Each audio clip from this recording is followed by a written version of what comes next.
Nech sa páči, sadnite si. A ja si o chvíľku sadnem. A skôr ako tak spravím, ešte raz by som vás chcel veľmi pekne privítať. Ešte to možno budete počuť viackrát tento deň.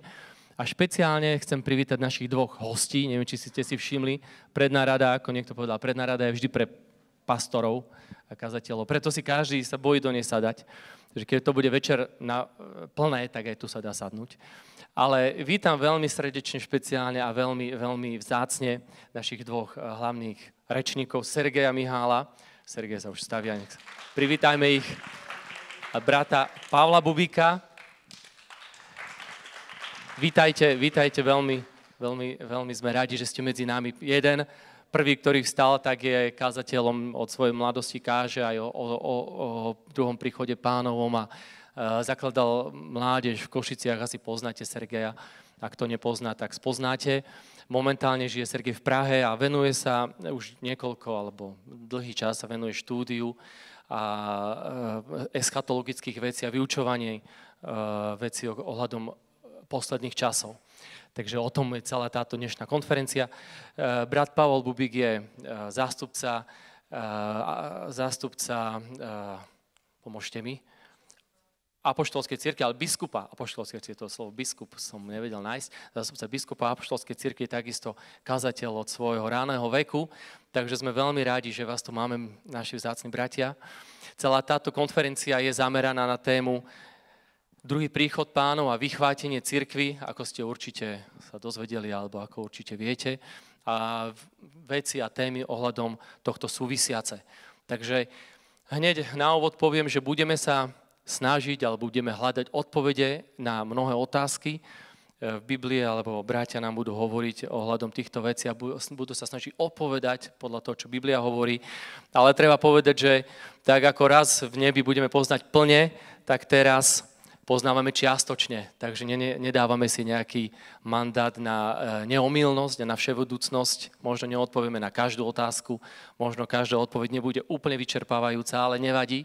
Napriek tomu veríme, že veľa vecí nám bude dnes po obede a večer objasnených.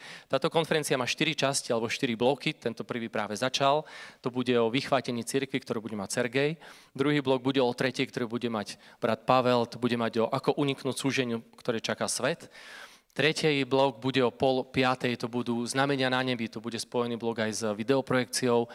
Bude to prednášať Sergej a potom bude dlhšia prestávka na večeru. Veľmi zbežne prejdem program, aby ste mali nejakú predstavu o celej konferencii. A hneď od začiatku bude čas na večeru, ktorý si každý zaobstaráva sám. A o 7 hodine sa tu znova stretneme a bude čas na odpovede na otázky, ktoré budú obidvaja bratia potom odpovedať. Takže to asi veľmi stručne program tejto minikonferencie. A ja teda už mám teraz pred sebou len tú česť privítať ešte raz Sergeja. Sergej, nech sa páči, môžeš nám hovoriť ohľadom tej prvej témy, vychvátenie cirkvi.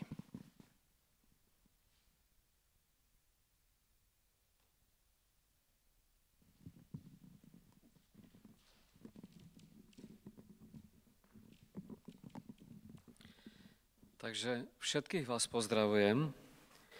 A ďakujem aj za túto príležitosť, že môžeme navštíviť Bratislavu a hovoriť o týchto veciach, ktoré sa nezvyknú často hovoriť ani počuť. A takisto o týchto veciach nie je možné rozprávať hocičo. Je dôležité byť veľmi presný v týchto informáciách, ktoré budeme hovoriť, pretože ten hlavný dôvod, prečo sme dnes po obede si odkrojili čas, aby sme sem prišli, je to, aby sme dali Bohu slávu, aby sme mu vzdali slávu a dali Bohu za pravdu. Job dokonca povedal, že svoje poznanie prinášam zďaleka a tomu, ktorý ma stvoril, dávam za pravdu. Budeme dnes počuť, čo hovorí Sväté písmo, Božie slovo, Biblia o tom, aká je naša budúcnosť a zároveň, aká je budúcnosť sveta. A vo všetkých týchto veciach sa zachováme dnes tak, že dáme tomu, ktorý nás stvoril, za pravdu. A v tom je veľký rozdiel.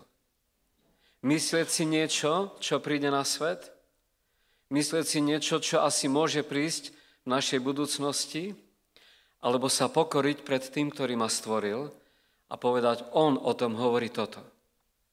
A v tom je obrovský rozdiel. A keď som čítal tieto veci a pozdejšie napísal knihu, tak som vedel, že to nebude až také jednoduché, aby si niekto kúpil túto knihu a uveril tým veciam, pretože nehovoria o tom, že budúcnosť tohto sveta bude ružová, ani že bude krásna.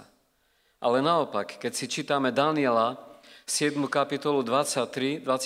verš, tak čítame, že zem bude rozdúpaná na marné kúsky. Bude úplne zničená. Vymiznú ľudia, ktorí sa budú smiať a veseliť a spievať. Bude rozdúpaná niekým, kto príde a ovládne túto planetu. A toho niekoho, kto túto planetu ovládne, zničí až Kristov príchod, kedy Pán Ježiš príde a tohto vládcu, tohto mocného antikrista zničí dychom svojich úst. A potom vidíme, že keď o tom hovoríme ľuďom a zdieľame sa s nimi z Božieho slova, lebo to nehovorí iba Daniel 7.23, to hovorí Izajáš 24. kapitola, úplné podrobnosti. Hovorí o tom napríklad Zachariáš 14. kapitola. Hovorí o tom Pán Ježiš 24. kapitole Matúša. A je toho plná Biblia o tom, aké kataklizmy prídu na svet. A keď o tom hovoríme a zdieľame sa s ľuďmi, tak zrazu počujeme, ako keby sme boli ich nepriateľmi. Ako keby sme neboli fanúšikmi tohto sveta, ako keby som tento svet nemal rád. Ako keby, že mám pokazený život, tak chcem, aby prišiel koniec sveta. Toto vôbec tak nefunguje. Toto vôbec nie je to, čo nachádzam v písme. Pretože nachádzam v písme, čo bude za tým všetkým, keď tento svet zažije vládu Antikrista, veľké súženie, akého nikdy nebolo, potom vidíme, ako Pán Ježiš príde a ovládne tento svet. A ustanoví milénium, 1000-ročné kráľovstvo, kde zavládne pokoj medzi všetkými ľuďmi. Jeho duch bude vládnuť na celej zemi. A to, o čom mnohí ľudia snívajú, že dosiahnu bez Ježiša, tak vidíme v miléniu, že je to možné len s Kristom na tróne. Len s Kristom, ktorý vládne nad celou zemou. Nie sú parlamentné voľby, nie sú rôzne demokracie a izmy a je iba 1000 rokov kráľovstvo Božie na tejto zemi. A keď skončí toto kráľovstvo na tejto zemi, po 1000 rokoch sa odsťahuje do večnosti na veky. A tam už budeme s Pánom. Tam už budeme s ním, nielen tak, ako sme boli 1000 rokov v ráji, alebo v miléniu, alebo v obrovskej atmosfére pokoja a šťastia, ale budeme priamo na mieste, kde pominie nebo i zem a Boh učiní všetko nové. Novú zem, nové nebo a slúbil, že nám zotrie každú slzu z našich očí a nikdy už viac nebude krík, ani pláč, ani žalosť, ani smutok, ale Hospodin Boh bude chrámom v tom novom Jeruzaleme a jeho baránok. A bude tam niečo, čo už nikdy viac nenavštívi žiaden hriech, žiadna bolesť, ani nič, čo zasahovalo našu dušu, spôsobovalo nám pláč, spôsobovalo nám bolesť. A aby sme porozumeli týmto veciam, tejto budúcnosti, máme iba jednu jedinú alternatívu pre pravdu. A to je Sväté písmo. Čo o tom učí Biblia? A tak by som vlastne dnes chcel začať niečo, v čom bude potom Pavel pokračovať a hovoriť ďalej a nakoniec budeme hovoriť aj o znameniach. Ale úplne to kľúčové by som rád prečítal zo Zjavenia Jána z 1. kapitoly, kde je napísané: Blahoslavený, kto číta, a tí, ktorí počujú slova tohto proroctva a ostrihajú to, čo je napísané v ňom, lebo čas je blízko. Čoho čas je blízko? Celá kniha Zjavenia Jána hovorí o tom, že čas sa navršil, naplnil a je blízko. A hovorí o tom, že Ježiš Kristus je prichádzajúci kráľ. Je nemožné oddeliť kázanie o Kristovi bez toho, aby sme hovorili o tom, že on je ten, ktorý prichádza. A tu čítame, ako sa Pán Ježiš predstavuje a hovorí, že hľa prichádza s oblákmi a uvidí ho každé oko, aj tí, ktorí ho prebodli, a nariekať budú nad ním všetky pokolenia zeme. Ja som alfa i omega, hovorí Pán Ježiš. Počiatok i koniec, ktorý som bol, ktorý som a ktorý prichádzam. A potom, toto bola prvá kapitola Zjavenia Jana. Potom, keď si otvoríme poslednú kapitolu tej istej knihy Zjavenia Jana, tak čítame v 22. kapitole, kde Pán Ježiš hovorí znovu, ja som alfa i omega, počiatok i koniec, prvý i posledný. Blahoslavení, ktorí perú svoje rúcha a činia jeho prikázania, aby mali právo k drevu života a aby vošli bránami do mesta. A potom hovorí, ja Ježiš som poslal svojho anjela, aby vám toto svedčil po zboroch. Ja som koreň a rod Dávidov, hviezda a jasná. A teraz ten akcent, kde Pán Ježiš sa najprv predstavil, kým je alfa i omega, počiatok i koniec, prvý i posledný, ktorý bol, ktorý je a ktorý prichádza. A potom hovorí, čo je veľmi zvláštne, čo hovorí. Hovorí, a Duch Svätý a nevesta hovoria, prídi, Pane. Viete čo? Ježíš povedal, ako keby zdôraznil double slovo, duplované slovo, alebo na druhú slovo. Kedy hovorí Ježíš a hovorí a cituje Ducha Svätého. A hovorí, Duch a nevesta hovoria, príď, Pane Ježišu. A ešte niekto, kto to počuje, že niekto hovorí, príď, Pane Ježišu, a počuje toho niekoho, že to hovorí, nech sa pridá k Duchu Božiemu a k neveste a nech povie tiež, príď, Pane. A kto žízni po Bohu, kto žízni po Božích pravdách, nech sa pridá a zadarmo napije z týchto pravd a nech žije. Ja posledné 3 roky nerobím nič iné, len hovorím o tom, že Ježiš je prichádzajúci kráľ. A že nikdy nebolo v histórii ľudstva jeho príchod tak blízko, ako je teraz. A to podľa toho, čo som si všimol, že sú všimol, to je dobrý výraz, čo som uvidel, že sú znamenia na nebi, ktoré potvrdzujú písma, ktoré zjavujú písma. A keď som o tom začal hovoriť, že Pán Ježiš prichádza, stretol som sa s nejakým zvláštnym fenoménom, ktorý som predtým nikdy nevidel. Že uvidel som skupinky ľudí, ktorí sú úplne nadšení z toho, že prichádza Pán.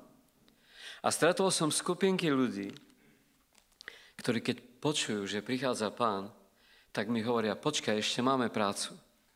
Ale vedia, čo ja mám s tým, že prichádza Pán? Snad to ja ovplyvňujem, alebo ja o tom rozhodujem. Ale ich reakcia bola, počkaj, ešte máme prácu. V skutočnosti tá reakcia nebola na mňa, ale na toho, ktorý prichádza. Počkaj, ešte nechoď, Pane. Prečo? Lebo máme niečo dôležitejšie, ako sa stretnúť s tebou. Ešte potrebujeme zevangelizovať svet. Ešte potrebujeme tým povedať. A keď dali na stejnú úroveň príchod Pána Ježiša na tento svet, alebo pre nich, s prácou pre Krista, tak vyvážila práca, že bola dôležitejšia. A viete, čo sa stalo? Mňa to zdesilo. Potom ma začali mnohí obviňovať z toho, že nechcem kázať o Kristovi, že chcem len, aby prišiel. A ja som im povedal, porovnávajte sa so mnou. Poďte sa so mnou porovnávať. Úplne nerozumne, ako Pavel apoštol povedal, poďte sa so mnou porovnávať.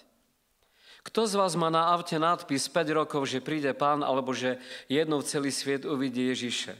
Aby do toho auta kopali, aby vás hanili za to, aby vám tam malovali rôzne veci.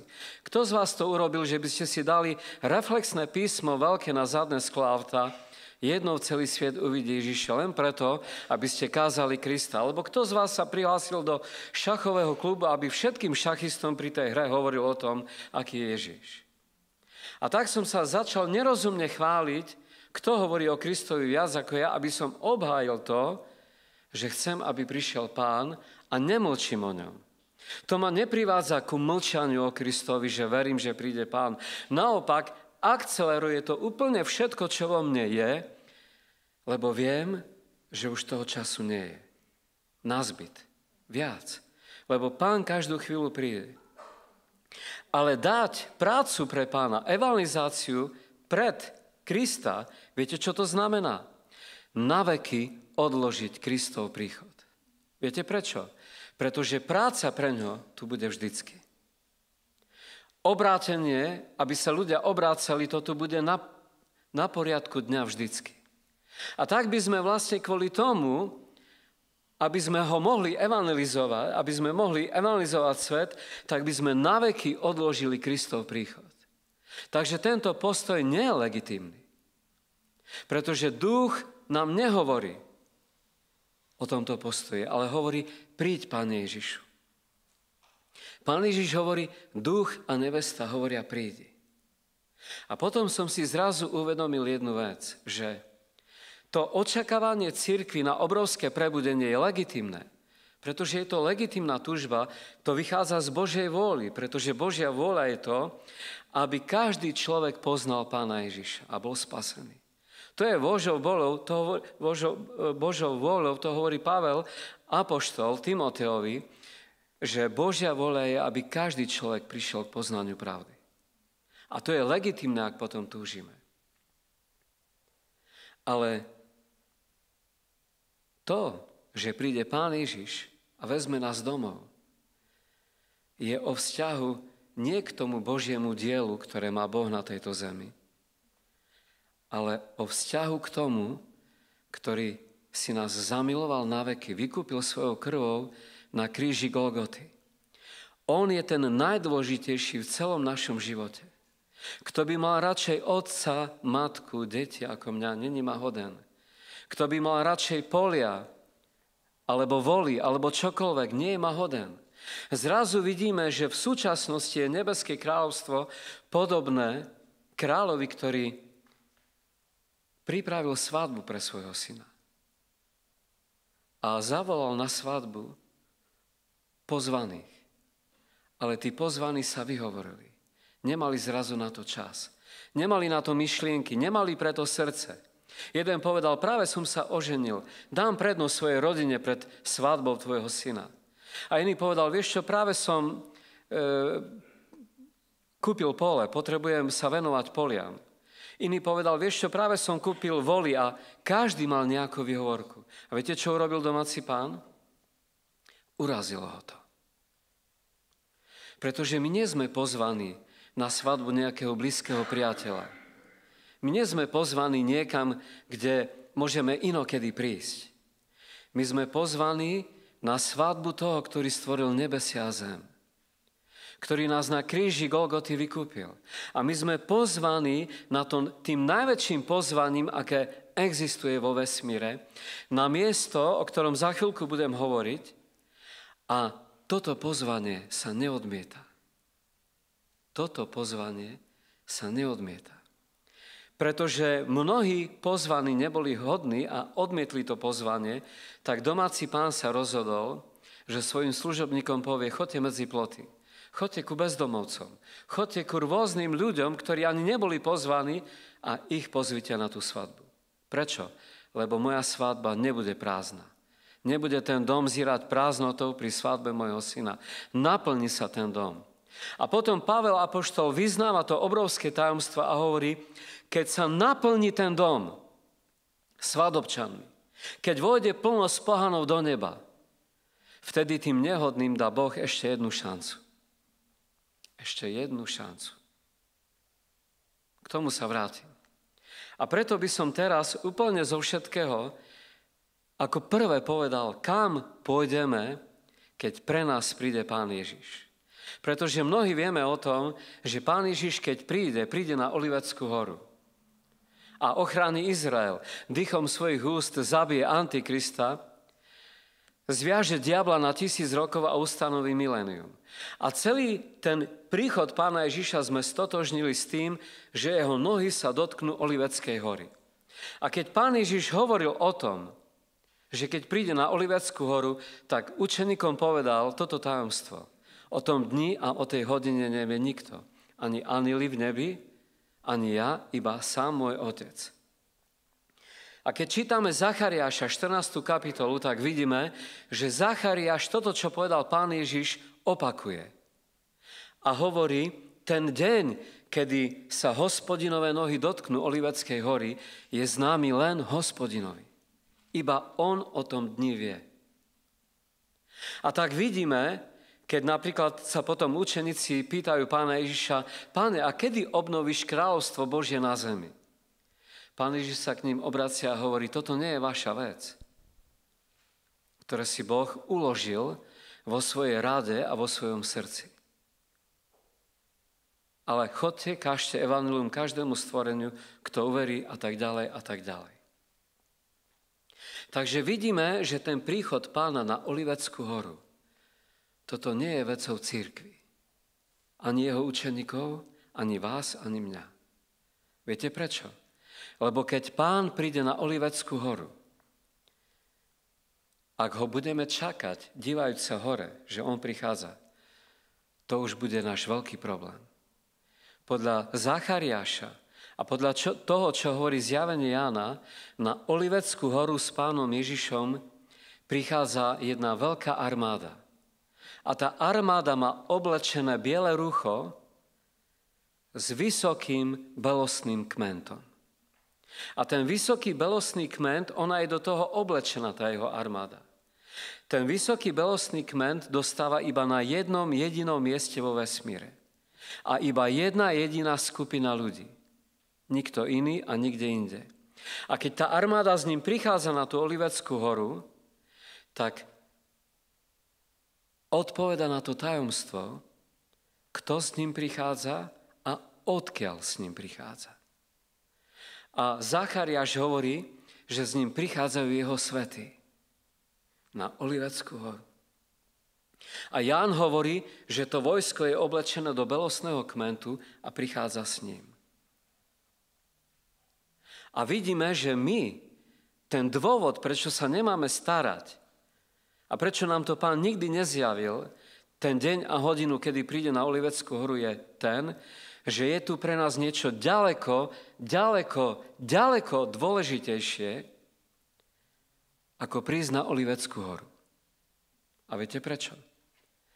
Pretože pre nás je dôležitejšie to, aby sme boli na mieste najprv, odkiaľ na tú Oliveckú horu prídeme. Lebo ak neprídeme na to miesto, tak na tú Oliveckú horu nikdy neprídeme. A teraz vám chcem povedať to najväčšie tajomstvo písma, ktoré, keď som ho poznal v Evanjeliu 17. kapitole Jána a v 14. Jána, som potreboval uterák na to, aby som plakal, lebo kapesníky mi na to nestačili. A viete, prečo som plakal? Nie z toho, že som sa dozvedel, kam pôjdeme, ale z toho, že mi to Pán ukázal. Som bol nehodný to vedieť. Som sa cítil jak ten úplne posledný, absolútne nikto, aby som také veci uvidel a som pochopil, že toto mi mohol ukázať iba Pán. Pretože čítam Bibliu 32 rokov predtým, než som toto uvidel a nikdy som si to tam nevšimol. A zrazu, keď som písal knihu, mi to Pán ukázal. Pohľadil ma, potešil ma, objal ma. A ja som v tej dobe predával sedačky v predajni, nikto tam nechodil, tak som mal čas písať knihu a keď mi to Pán ukázal, tak som potreboval ten utierák sa poutierať, že keď niekto príde kúpiť niečo a ja som celý od slz, asi by som nič nepredal, asi by ten zákazník utiekol.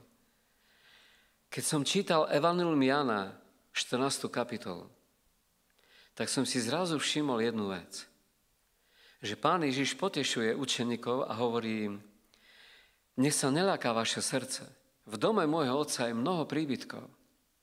Čiže nehovoril o našich trojizbových bytoch, ani o veľkých domoch. Hovoril o dome svojho otca. A povedal, ja vám teraz pôjdem do domu svojho otca pripraviť miesto.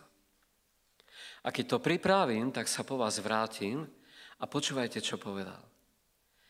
Aby ste tam, kde som ja, aj vy so mnou boli. A dal bodku.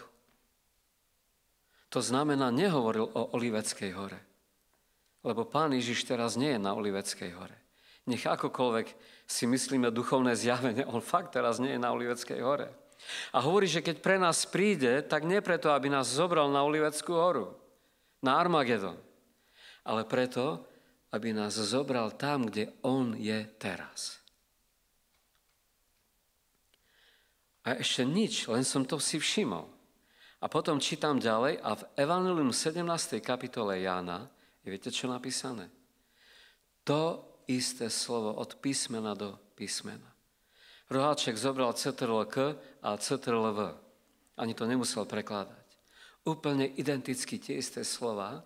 Pán Ježiš sa modlí k Otcovi a hovorí: Oče, ktorých si mi dal, chcem, aby tam, kde som ja, aj oni so mnou boli, ale nedal bodku. Dal čiarku.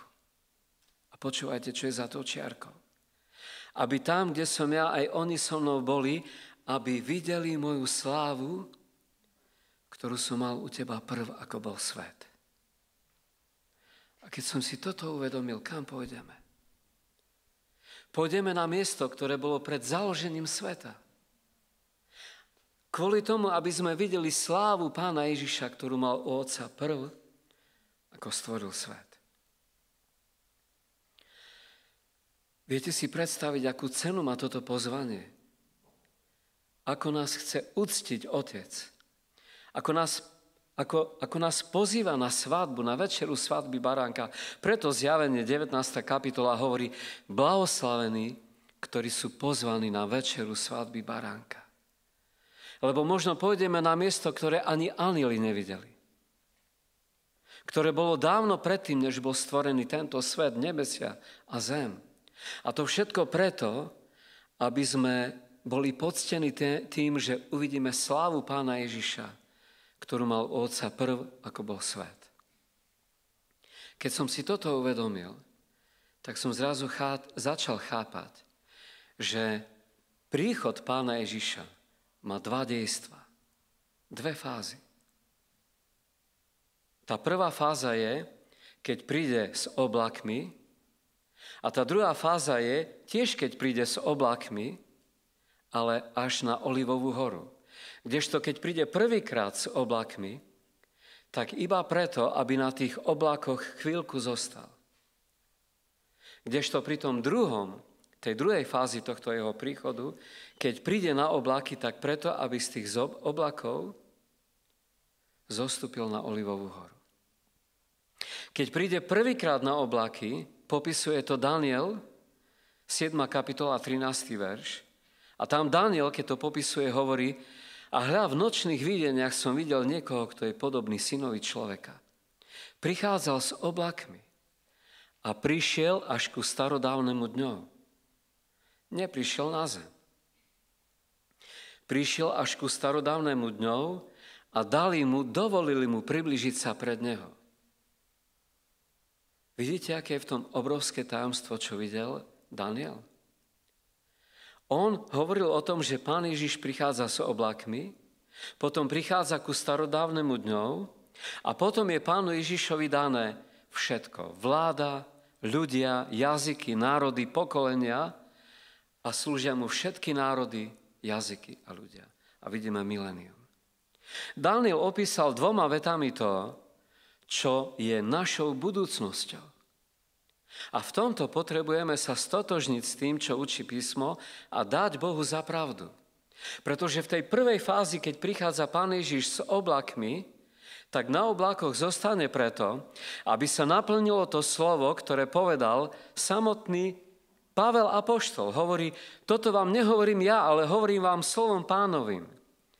Že keď príde Pán s povolom archaniela, s Božou hlasnou trúbou, tak prví, ktorí vstanú, budú tí, ktorí zosnuli v Kristu.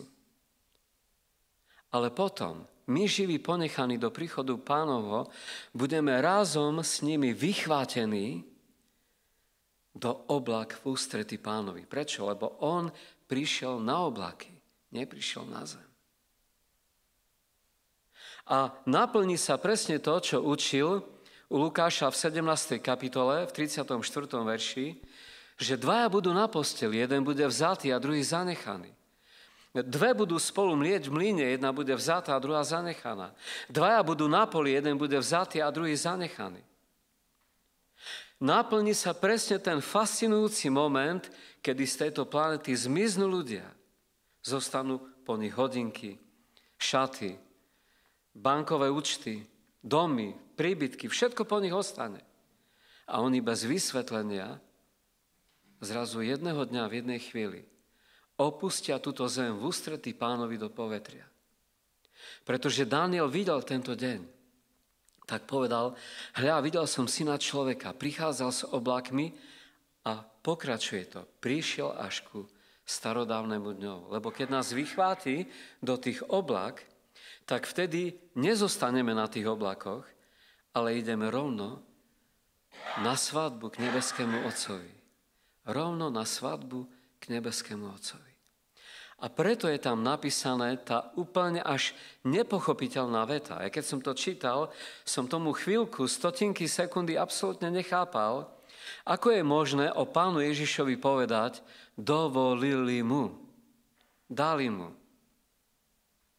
Veď on je ten, ktorý dáva. On je ten, ktorý otvára a nikto nezatvorí. On je ten, ktorý keď zatvorí, nikto neotvorí. On je Pánom nebesiam i zemi. Nad Krista učinil Pánom nad každou mocnosťou. Boh, Otec, na slávu svojho mena. Ale toto slovo je tam napísané práve z toho dôvodu, že keď Pán Ježiš prichádza pred Otcovú tvár, neprichádza sám, ale s tými, pre ktorých na tie oblaky išiel. A pretože ich obrazne povedané drží za ruku, tak to dovolenie nepotreboval on, ale tí, za ktorých ruky boli držaní. Tých, ktorí privádzal pred Otcovú tvár. Oni, ty a ja, my sme to dovolenie potrebovali a dostali sme ho pre jeho prebodnuté ruky. Pre jeho krv, pre jeho trňovú korunu, pre slávu a moc jeho mena Ježiš.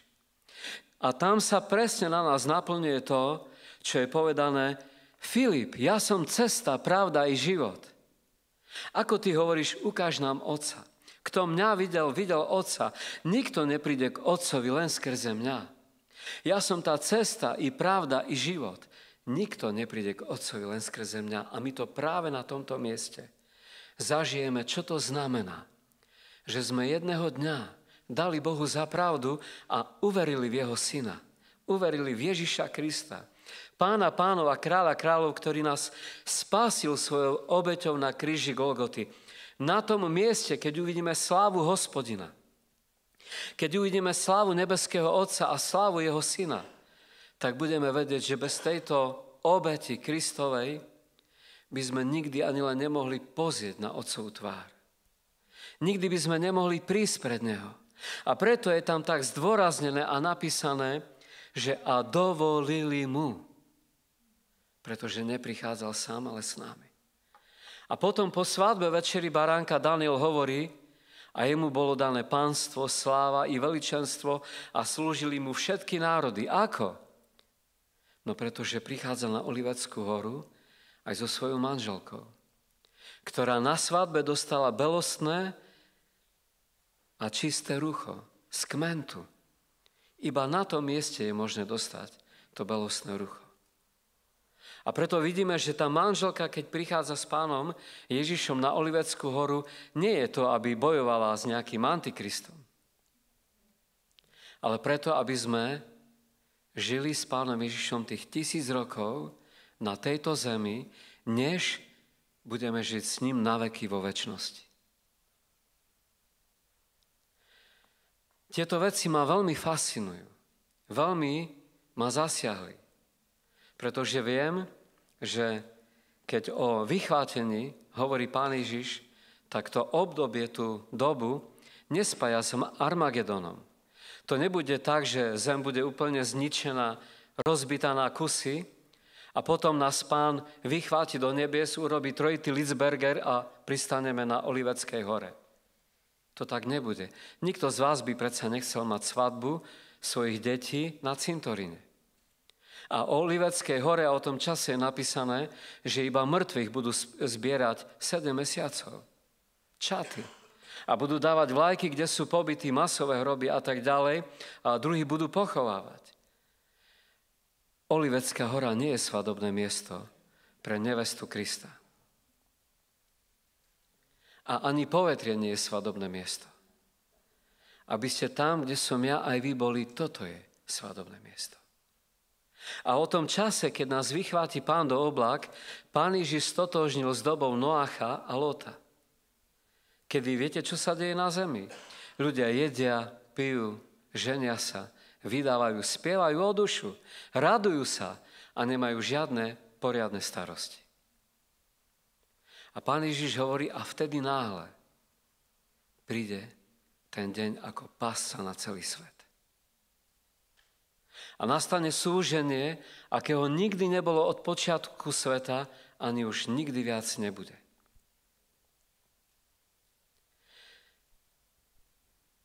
A keď som premýšľal nad tým, čo našu dobu stotožňuje práve s dobou Lota a Noého, tak vidíme, že tá doba sa nedá zrovnať s dobou, kedy je zničený svet.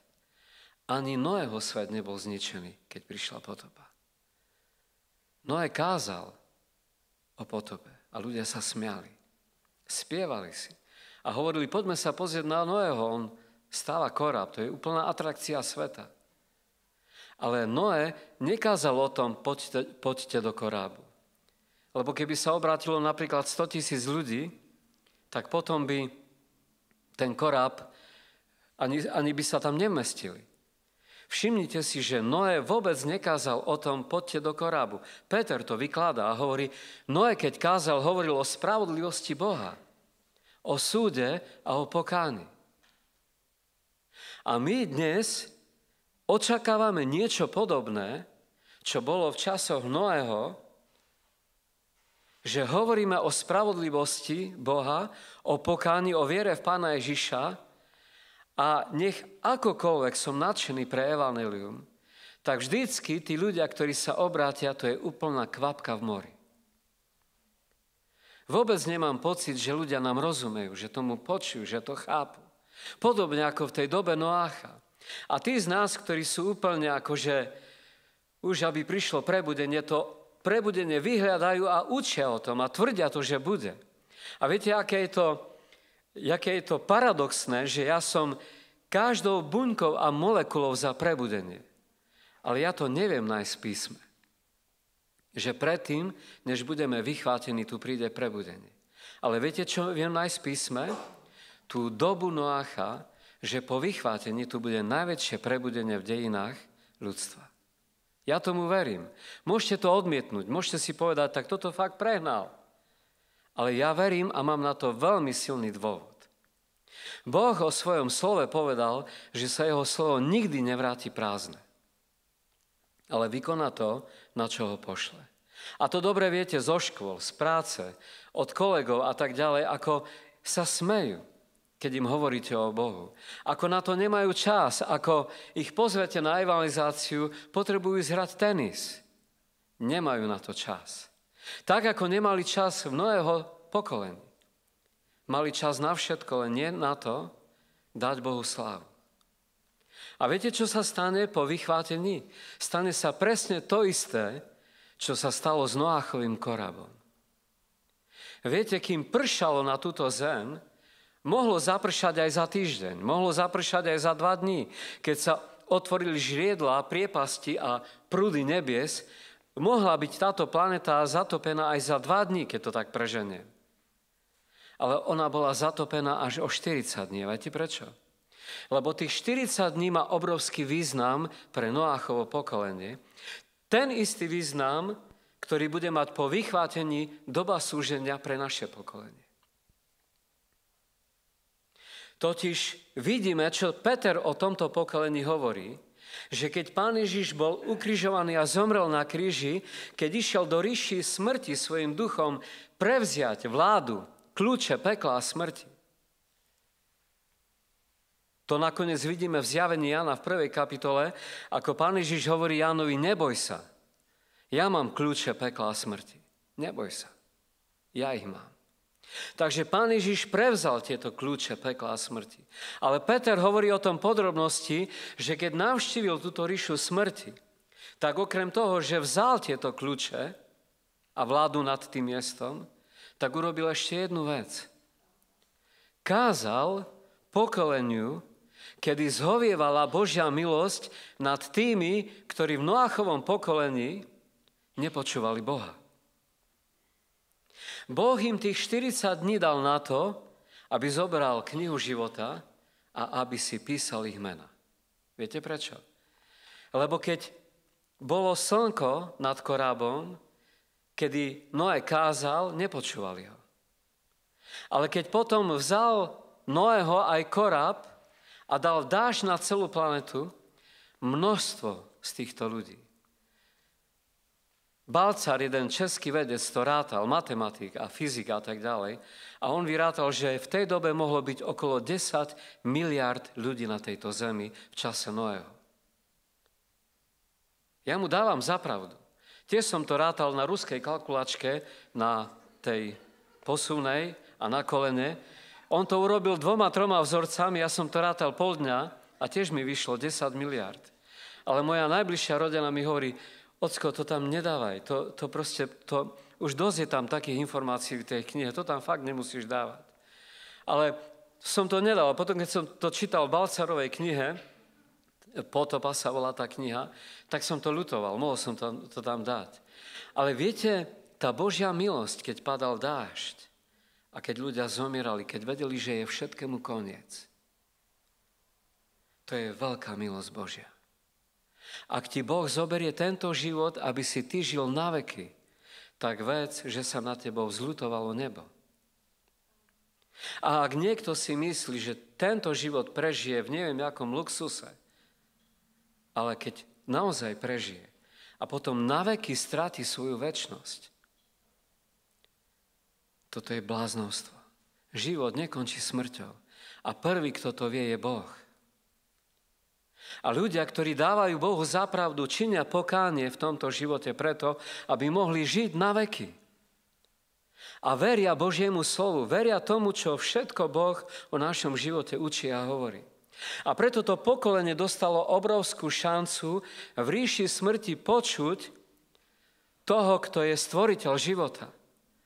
A viete, čo je zvláštne? Že v tej ríši smrti bolo možné dať Kristovi za pravdu iba u tých, ktorých si Boh v tej potope písal do svojej knihy. Lebo tam, na tom mieste, by mu už každý dal za pravdu.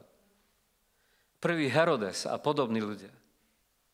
Ale on stamade vyviedol tých, ktorých pokánie Boh videl v potope. A preto vieme, že v korábe sa zachránilo 8 ľudí. Vošlo tam presne toľko ľudí, pre ktorých bol koráb sformovaný. Ale v tom pokáni, v tej potope, v tých 40 dňoch, tam vošlo toľko, koľko v tom pokáni, keď videli, že je koniec všetkému, dali Bohu za pravdu a plakali a činili pokánie. Nie všetci to urobili. A takisto vidíme v zjavení Jána, ako prichádza obrovské súženie po vychvátení na celý svet a Boh dáva obrovskú šancu pre prebudenie. A viete, o čom bude to prebudenie? Bude také, aké svet nikdy ešte nevidel. Všetci tí ľudia, ktorým sme kázali evanjelium, budú činiť pokánie a budú dávať Bohu za pravdu. Žiadne slovo, ktoré sme kázali, sa nám nevráti prázdne. A verím tomu preto, čo o tej dobe hovorí prorok Ámos, že to, čo on popísal, to dnes nevidíme, ale to uvidí svet po vychvátení. On popísal svet po vychvátení a povedal, že mládenci a panny budú omdlievať od túžby počuť Božie slovo a nebudú môcť. Ale Boh túto túžbu naplní. Dá sa im poznať. A dnes nevidíme, že by niekto omdlieval od túžby počuť Božie slovo. Že by ste niekoho úplne omdletého zobrali do zhromaždenia. Čo sa mu stalo? Omdl, lebo už chcel počuť písme, ak kázať bude kazateľ. Veď ľudí treba ťahať do Božích vecí mnohokrát. Hej. Ale potom príde niečo, čo je niečo nepredstaviteľné pre nás.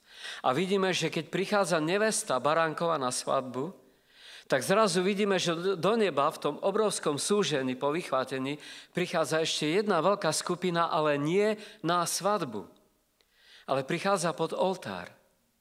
A tam viete čo? Oni nechvália Pána, keď to tak preženiem, ale kričia o pomstu na tých, ktorí bývajú na zemi.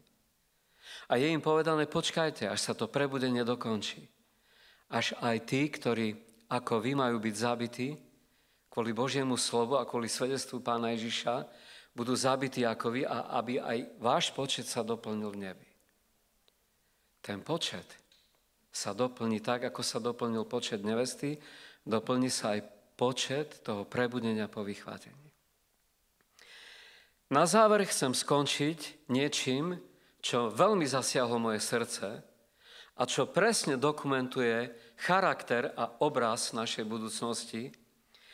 Prečítal to Benjamin Netanyahu. Keď to prečítal, ja som to videl na vlastné oči na internete, zmrazilo ma v dobrom, pretože ja už som to mal pol roka v písme a mi to veľmi polichotilo, že mi Pán dovolil porozumieť niečomu, čomu rozumel židovský predseda vlády.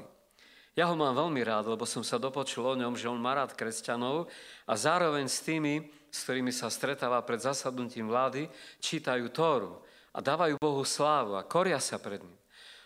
Keby sme mali takého predsedu vlády tu alebo v Čechách, wow.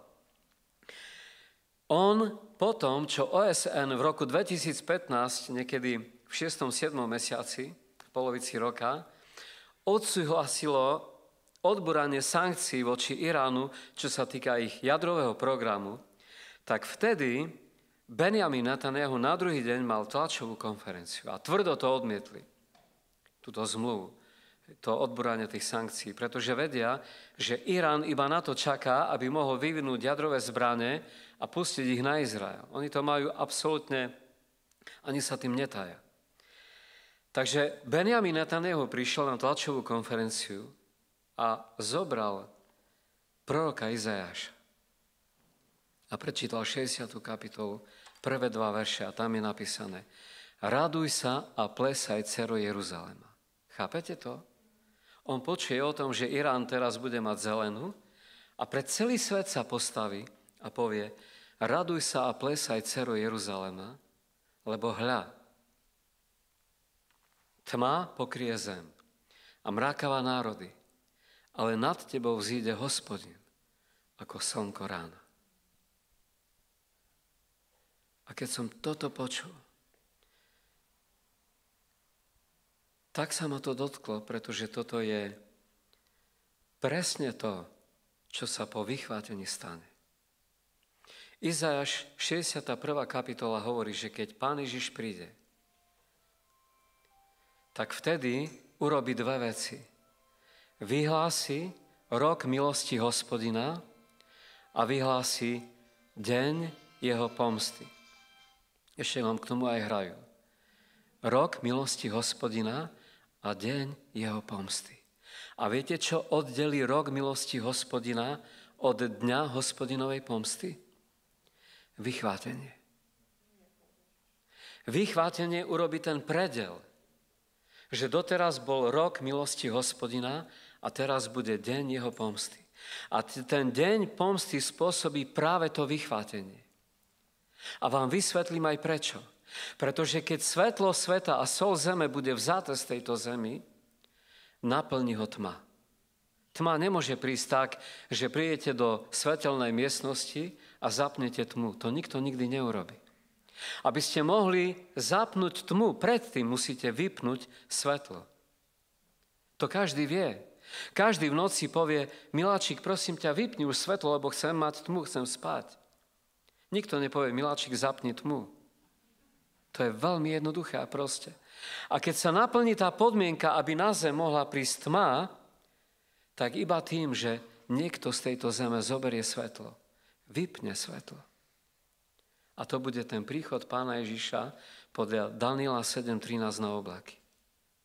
Ale potom, keď príde tma a keď plnosť pohanov bude v nebi, naplní sa druhá podmienka, aby v rámci toho, že nad celou planetou bude tma, tak zrazu tu bude jeden svetelný reflektor. Jedno svetelné miesto, a to bude Jeruzalém a Izrael. Prečo? Lebo nad celým svetom bude tma, ale nad Izraelom bude Hospodin ako svetlo rána. Wow. A Pavel to vysvetľuje a hovorí, že to je tajomstvo. Rímanom 11. kapitola hovorí, že keď vôjde plnosť pohanov do neba, vtedy Boh dá poznať svojho syna židovskému národu. A oni po vychvátení pochopia, že ten Ježiš, ktorého odmietali tisíce rokov, považovali ho za falošného proroka, že musí byť ich Mesiáš, lebo nikto na svete nemôže spôsobiť to, že toľkých ľudí z planety zoberie, aby nebol Bohom. A tak sa pokoria, lebo budú vedieť, že iba jeden jediný to cirkvi slúbil, a to bol Ježiš Kristus. A tak vidíme, že Izajáš 60. kapitola, prvé 2 verše už sú známe židovskému národu dnes a cituje ich predseda ich vlády a podobne ako Ananiáš prorokuje pre celý svet.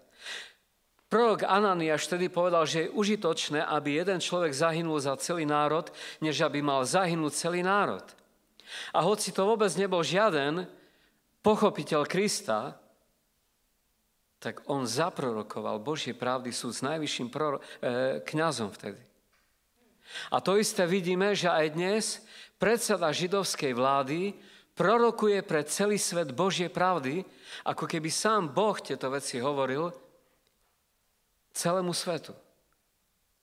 Tma pokrie zem a mrákava národy, ale nad tebou vzíde Hospodin ako slnko rána. A to, čo to spôsobí, nebude iba vychvátenie cirkvi. Lebo mohli by sme si povedať, no a v Bratislave si všimne niekto, že baptisti sú preč, bratská cirkev je preč a že Erik Stupka je preč a že pár ľudí okolo neho ešte zmizlo. Mnohí si povedia, konečne, tým som nechcel nič na Erika povedať. On to vie. Ale naozaj taká môže byť reakcia sveta. Wow, tak fajn. Ale čítame napríklad v knihe Henochovej, že svet bude nariekať nad našim zmiznutím ako sirény. Ani tí prekladatelia nevedeli použiť lepší výraz. A viete, prečo to bude? Pretože Pán Ježiš povedal, že taký deň, aký potom príde, taký čas, aký príde potom, nikdy nebol a nikdy viac už nebude. A ja keď som rozmýšľal, čo to môže byť, čo nikdy nebolo a čo nikdy nebude, tak som si zrazu uvedomil potopu sveta. Uvedomil som si skazu Jeruzalema, Titus, Vespasián. Vtedy zabili 1 000 000 Židov. A ja som to stotožňoval, že to je asi to obdobie, ale potom som si uvedomil, že nikdy viac nebude a pred nami je Armagedon, potom je ešte Gog Magog. A to sú také masakre, ktoré si nevieme ani predstaviť. Takže to nie je o masakroch, o vojnách a o genocíde a o vyvražďovaní Židov. Tak potom čo nikdy nebolo a čo nikdy nebude? Ráchel oplakáva svoje deti a nedá sa potešiť. Viete prečo? Lebo ich niet. To vieme vzťahnuť na Herodesa a to aj citujú, lebo bol vyvraždený Betlehem. Ale zároveň to proroctvo môže byť double, ktoré hovorí, keď prišiel prvýkrát Pán a keď príde druhýkrát. Najprv boli zabití, ale potom ich niet. A potom vidíme, že keď tento deň, ktorý nikdy nebol a nikdy viac nebude, Pán Ježiš stotožňuje s nejakým príkladom, tak hovorí, beda tehotným a tým, ktorí koja v tých dňoch. A ja sa vám priznám, že toto, čo vám teraz hovorím, to som ani do knihy nedal. Možno som sa bál aj toho, že ma zatknú za šírenie poplašnej správy. A už keď je niečo napísané, tak to už je taká brutálna poplašná správa. Ale Joel to povedal. Joel je ten šíriteľ tej poplašnej správy, že ten deň, kedy príde Pán pre cirkev, príde od Hospodina ako lúpež. Ako lúpežné prepadnutie sveta. Boh príde a niečo ukradne. Niečo vezme. Ale on nebude zlodej, on iba príde ako zlodej, ale vezme to, čo mu patrí, čo je jeho. A keď som videl, že ten deň Pán stotožnil s kojacími ženami a s tehotnými ženami, lež beda tehotným a tým, ktoré budú kojiť v tých dňoch, tak som si zrazu všimol, wow, Veď on vôbec nespomína ich deti, že aj im beda. Spomína iba ich matky, že im beda. A vtedy mi to zrazu došlo. Viete, čo povedal Pán Ježiš o malých deťoch? Nechajte také prísť ku mne, lebo im patrí nebeské kráľovstvo.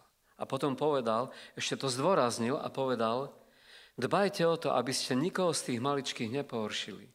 Prečo? Lebo ich anjeli v nebi sa dívajú na tvár mojho Otca neprestajne. A tieto deti Boh tu nenechá. Keby sme boli vychvátení iba cirkev a tieto deti nie, arabský svet by sa smial. Číňania by sa smiali. A svet by sa možno aj roztancoval. Ale keď z celého sveta zmiznú deti, a v arabskom svete najviac, lebo Arabi majú najväčšiu populáciu, najviac rodia, najviac sa množia, a zrazu uvidia, že Boh takú vec urobil. Ráchel oplakáva svoje deti a nedá sa utišiť, lebo ich niet. A to Ráchel pozná svojho Boha. Čo bude so svetom, ktorý Boha nepozná, ak kojeným ženám zmiznú deti od ich prs? Ak tehotným ženám zmiznú deti z ich plodov? Čo bude, keď zmiznú z celej tejto planety malé deti, ktorých anjeli sa dívajú na tvár nebeského Otca neprestajne?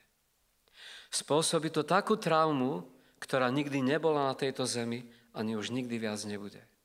Spôsobí to takú depresiu na tejto zemi, že už nikto nebude spievať. Nikto sa nebude radovať, nikto nebude tancovať. Každý bude myslieť na to, čo sa to stalo. A mnohí ľudia, ktorým sme kázali evanjelium, sa spamätajú z tohto úderu a budú plakať pred Bohom a vydajú svoje srdce Bohu. Očakávať prebudenie na Titaniku, ktorý tancuje, raduje sa a všetko je v poriadku, je... My sme už zažili svoje prebudenie. Po revolúcii, o ktorom hovoril David Wilkerson, povedal, že príde na krátky čas. Keď sme hovorili evanjelium, stovky ľudí nás počúvali na uliciach. Pamätám si na to. 4-5 rokov nás počúvali. Teraz, keď sa postavíte na ulicu a postavia sa 3 ľudia, tak máte z toho normálne svedectvo. Ale keď sa ten Titanic bude potápať, všetci budú utekať a hľadať Hospodina. A v tom je to vychvátenie milosťou Božou nielen pre tých vzatých, ale aj pre tých zanechaných. Prichádza anjel nad celou zemou a vidíme to, ako hovorí, kláňajte sa tomu, ktorý učinil nebesia aj zemi, všetky pramene vôd a dajte mu slávu, lebo prišla hodina jeho súdu. Ja musím ukončiť. Myslím, že ostatné detaily sa dajú aj dočítať v knihe a tam je nakoniec na tom stoliku.